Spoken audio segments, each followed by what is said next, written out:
ਸੁਣਾਓ ਵੇ। ਟਾਂਗਰੇ ਦਾ ਸਟੇਸ਼ਨ ਸਾ, ਅੰਬਰਸਰੋਂ ਦੂਸਰਾ ਸਟੇਸ਼ਨ ਸਾ। ਅੱਛਾ ਤੇ ਸਾਡੀਆਂ ਗੱਡੀਆਂ ਸੀਗੀਆਂ ਦੋ।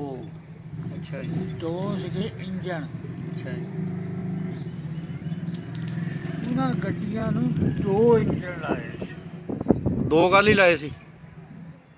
ਅੱਗੇ ਕਿ ਪਿੱਛੇ? ਸਵਾਰੀਆਂ ਭਾਰ ਬਹੁਤ, ਵਜਨ ਜ਼ਿਆਦਾ ਸੀਗਾ। ਵਜਨ ਜ਼ਿਆਦਾ। ਠੀਕ ਆ। ਫੇਰ ਉਹਨਾਂ ਨੇ ਨਾ ਉਹ ਗੱਡੀ ਘੇਰ ਲਈ। ਹੂੰ 4 ਦਿਨ ਗੱਡੀ ਖੜੀ ਰਹੀ। ਅੱਛਾ। ਰਾਤ ਵੀ ਤਾਂ ਦਿਨ ਹੂੰ ਨਾ ਪਾਣੀ ਨਾ ਧਾਣੀ, ਬਲਕਾ ਕਤਾਨਾਂ ਦਾ ਪਾਣੀ ਨਾ ਸੀ ਸਾਨੂੰ ਪੀਣ ਦਿੰਦੇ। ਅੱਛਾ, ਜਿਹੜਾ ਛਾਪੜੀਆਂ 'ਚ ਖੜਾ ਆ, ਪੋਈਆਂ ਵਿੱਚ ਖੜਾ ਜਿਹੜਾ। ਹੁੰਦੀਆਂ ਨਹੀਂ ਕਤਾਨਾਂ ਦੇ ਵਿੱਚ ਨਾਲ ਹੂੰ ਪੈਣ ਦੇ, ਹੂੰ ਉਹਨਾਂ ਕਤਾਨਾਂ 'ਚੋਂ ਨਾ ਪਾਣੀ ਪੀਂਦੇ। ਅੱਛਾ। ਫੇਰ ਜਦ ਚੌਥਾ ਦਿਨ ਹੋਇਆ ਨਾ, ਤੀਆ ਦਿਨ ਜਦ ਹੋਇਆ ਨਾ, ਸਾਨੂੰ ਸਵੇਰ ਦਾ ਟਾਈਮ ਸੀ 7 ਵਜੇ ਦਾ, ਤਾਂ ਦਿਨ ਸੇ ਭਾਦੋਂ ਦੇ। ਅੱਛਾ। ਅਸੀਂ ਸੀਗੇ ਕੁਦਰਤ ਤੋਂ ਉੱਪਰ ਬੈਠੇ ਗੱਡੀ ਦੇ, ਹੂੰ ਬਹੁਤ ਦੁਨੀਆ ਸੀ। ਹੂੰ ਉਹ ਫਿਰ ਫੌਜੀ ਆਏ, ਬੜਾ ਫੌਜੀ ਜਵਾਨ। ਅੱਛਾ। ਉਹ ਫੌਜੀ ਨਾ ਆ ਕੇ ਹੈ ਨਾ, ਹੂੰ ਇੱਕ ਲੱਤ ਉਹਦੀ ਖੱਬੀ ਲੱਤ ਭੁੰਨੇ ਹੂੰ ਤਾਂ ਸੱਜੀ ਉਹਦੀ ਵਿੱਚ। ਅੱਛਾ। ਤੇ ਪਿੰਡ ਉਹ ਏਦਾਂ ਦੀਦਾ ਸਾ ਸਾਨੂੰ। ਹੂੰ ਉਸ ਪਿੰਡ ਦੇ ਵਿੱਚ ਕੋਈ ਬੰਦਾ ਸਾਡਾ ਵੀ ਹੋਵੇ ਹੈ ਨਾ, ਤਾਂ ਬੰਦਾ ਪਛਾਣ ਲੈਂਦਾ ਸੀ ਹੂੰ ਵੀ ਹੂੰ ਆਹ ਸਾਡਾ ਬੰਦਾ। ਮੈਂ ਫਿਰ ਉਹਨੇ ਏਦਾਂ ਮਾਰੀਆਂ ਗੋਲੀਆਂ, ਉਹ ਭੈਣ ਚੋਂ ਤਾਹਾਂ ਨੂੰ ਗੋਲੀਆਂ ਮਾਰਦੇ ਸੀ। ਡੋਗਰੇ ਅੱਛਾ। ਸੀ, ਡੋਗਰੇ ਮਿਲਟਰੀ।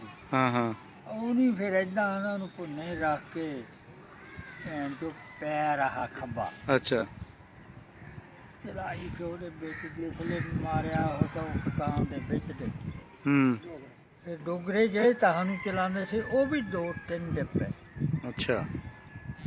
ਫੇਰ ਤਾਂ ਉੱਥੇ ਗੱਡੀਆਂ ਦਾ ਕੋਈ ਹਿਸਾਬ ਨਹੀਂ ਰਿਹਾ, ਇੰਨੀ ਫੌਜ ਚਲ ਗਈ, ਸਾਰੇ ਪਾਕਿਸਤਾਨ ਦੀ ਚਲ ਗਈ। ਹੂੰ ਆਪਣੀ ਸਾਰੀ ਖੋਲ ਦਿੱਤੇ ਖੂਹ, ਹੂੰ ਟੂਟੀਆਂ ਖੂਹ ਖੋਲ ਦਿੱਤੇ, ਪਾਣੀ ਟੈਸਟ ਕੀਤਾ ਕਰਕੇ ਫਿਰ ਸਾਨੂੰ ਬਾਹਰ। ਵੀ ਕਿਤੇ ਜ਼ਹਿਰ ਜ਼ੂਰ ਤਾਂ ਨਹੀਂ ਪਾਇਆ ਹੈਗਾ। ਹਾਂ ਹਾਂ, ਇਹ ਵੀ ਕੰਮ ਬਹੁਤ ਹੋਏ ਸੀ। ਬਹੁਤ। ਪਾਣੀਆਂ ਵਿੱਚ ਉਹਨਾਂ ਨੇ ਜ਼ਹਿਰ ਪਾਤੇ ਸੀਗੇ ਵੀ ਜਿਹੜੇ ਇਹ ਮਾਰਨੇ ਨਾ ਬਹਿਣ, ਆਪੇ ਮਰ ਜਾਣਗੇ। ਦੋਵਾਂ ਬੰਨੇ ਇਦਾਂ ਹੋਈ ਹੈ ਜੀ, ਇੱਧਰ ਵੀ ਇਦਾਂ ਹੀ ਕਤਲੋਗਾਰਤ ਹੋਈ ਹੈ, ਉੱਧਰ ਵੀ ਇਦਾਂ ਹੀ ਹੋਈ ਆ। ਇੱਥੇ ਜਿਹੜਾ ਕੰਮ ਮਾਰਿਆ ਹੈ ਨਾ, ਇੱਥੇ ਸ਼ੋਰਕੋਟ ਦੇ ਲਾਗੇ ਨਹੀਂ, ਹਾਂ, ਉਹ ਮਾਰਿਆ ਲਹਿਰ ਪਰ। ਲੈਲਪੁਰ। ਲਹਿਰ ਅੱਛਾ। ਅਸੀਂ ਆ ਕੇ ਲਾਹੌਰ ਉਤਰ ਗਿਆ, ਲਾਹੌਰੋਂ ਫਿਰ ਝੁਮਰੇ ਆ ਗਿਆ, ਝੁਮਰਿਓਂ ਫਿਰ ਅਸੀਂ ਹੈ ਨਾ ਇੱਥੇ ਨੂੰ ਹੂੰ ਉਹ ਲਹਿਲਪੁਰ ਨੂੰ। ਅੱਛਾ। ਜਾਂ ਅਸੀਂ ਲਹਿਲਪੁਰ ਆਏ ਤਾਂ ਸਾਡਾ ਪਿੰਡ ਨਾ ਤਕਰੀਬਨ ਇਕੱਠਾ ਹੀ ਸੀ। ਚਲੋ ਕੋ ਘਰ ਸੀਗੇ ਵੀ ਗਾਹਾਂ ਵੀ ਸਾਂ, ਹਾਂ ਬਹੁਤ ਹੀ ਖੜ ਗਿਆ। ਸਾਡੇ ਬਾਬਾ ਜੀ ਦਫੈਲ ਹੁਣੀ ਇੱਥੇ ਬੈਠੇ ਸੀ ਘਣੀ। ਚਾਚੇ ਸਰਵਰ ਦੇ ਬਜ਼ੁਰਗ, ਉਹਦਾ ਭਰਾ ਉਹਦਾ, ਹਾਂ ਭਰਾ, ਸਰਵਰ ਵੀ ਇੱਥੇ ਹੀ ਸੀ। ਮਾਸਟਰ ਸਕੂਲ ਉਹਨਾਂ ਦੇ ਵਾਲਦ ਸਾਹਿਬ। ਹਾਂ, ਇਹ ਜਿਹੜੇ ਬਾਕੀ ਦੇ ਆ ਸਾਰੇ ਉਹ ਵੀ ਇੱਥੇ ਹੀ ਸੀ। ਹੂੰ ਉਹ ਪਹਿਲੇ ਆਏ ਹੋ ਸੀ? ਨਹੀਂ, ਉਹ ਕੰਪ ਦੇ ਵਿੱਚ ਪੁੱਤ ਜਿੱਦਾਂ ਸੂਤ ਲੱਗਾ ਉਦਾਂ ਗੱਡੀ 'ਚ ਬਹਿ ਗਿਆ। ਹਾਂ, ਆਪਣੇ ਆਪਣਾ ਜਿੱਦਾਂ ਵੀ ਆਪਣਾ ਆਪਣਾ ਸੂਤ ਲੱਗਾ, ਕੋ ਆ ਗਿਆ। ਤੇ ਕੋਈ ਸਲਾਹਾਂ ਹੁੰਦੀਆਂ ਸੀ, ਕੋਈ ਕੁਛ ਕਰਦਾ ਸੀ, ਕੋਈ ਕੁਛ ਕਰਦਾ। ਬਸ ਫਿਰ ਏਦਾਂ ਦੀਆਂ ਗੱਲਾਂ ਕਰਦੀਆਂ ਪੁੱਤ, ਸਾਨੂੰ ਤਾਂ ਉਹਦਾ ਕੰਬਣੀ ਲੱਗਦੀ ਆ ਉਹ ਗੱਲਾਂ ਕਰਦੇ ਹਨ। ਹਾਂ, ਨਹੀਂ ਵੀ ਚੇਤੇ ਕਰਕੇ ਫਿਰ ਤਕਲੀਫ ਹੀ ਹੁੰਦੀ ਆ। ਬਹੁਤ ਤਕਲੀਫ ਹੁੰਦੀ, ਹਾਂ, ਬਹੁਤ ਤਕਲੀਫ। ਤੁਸੀਂ ਤਾਂ ਫਿਰ ਆਪਣੀਆਂ ਜਾਨਾਂ ਲੈ ਕੇ ਆ ਕੇ, ਕਈਆਂ ਫੈਮਲੀਆਂ ਦੇ ਤਾਂ ਕੱਖ ਵੀ ਨਹੀਂ, ਕੱਖ ਵੀ ਨਹੀਂ ਰਿਹਾ। ਕੱਖ ਵੀ। ਆ ਗੁਜਰਪੁਰ ਕਹਿੰਦੇ ਬਹੁਤ ਸਾਰਾ ਵੱਢਿਆ ਗਿਆ ਸੀ। ਹਾਂ, ਗੁਜਰਪੁਰ, ਕੁੱਲੇਆਲ। ਕੁੱਲੇਆਲ, ਹਾਂ ਕੁੱਲੇਆਲ ਤਾਂ ਬਹੁਤ ਨੁਕਸਾਨ ਹੋਇਆ ਸੀ। ਕੋਈ ਚਾਂਦੀ ਘਰ ਕਹਿੰਦੇ ਬਚੇ ਸੀਗੇ ਉਹਨਾਂ ਦੇ।